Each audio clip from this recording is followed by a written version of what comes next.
Rager faces a jury again this morning who will soon decide how much he personally owes Ford Motor Company. The judge began Wednesday's proceedings by reminding the court it isn't a question of if Bart owes any money, but rather deciding how much he's on the hook for, because he signed a personal guarantee. Ford Motor Company's lawyer spent hours breaking down the numbers, showing the company is owed more than $53 million. But Rager's attorney told jurors small errors made for big catastrophes in this case, and says their numbers don't add up.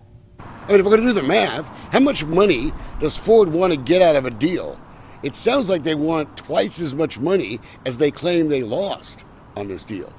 That's what it sounds like to me. Think about it. There were two partners, right?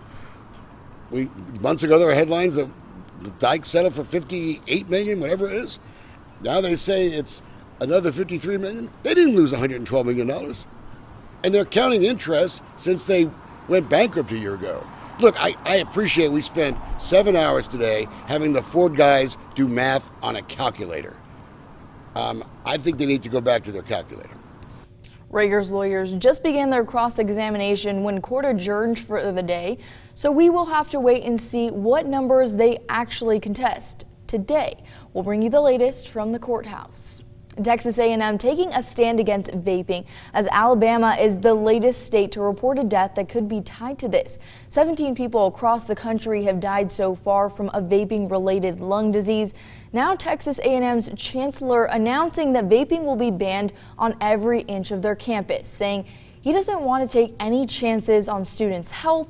So far, Texas Tech is not banning e-cigarettes, but there are rules for vapes on campus. You never say never, but that is not, to my knowledge, has been discussed at this point. But we did see the news of what Texas A&M did. We do have smoking policies on campus for cigarettes and e-cigarettes that are equivalent. So wherever cigarettes are not permitted, the same goes with vaping devices and e-cigarettes. And Cook says if students see someone vaping in class, they should report it to their professors. On Capitol Hill this morning, Kurt Volker, who resigned last week as the State Department's special envoy to Ukraine, will sit down behind closed doors for depositions with 3 House committees. ABC's Serena Marshall has more from Washington on the first part of the impeachment inquiry.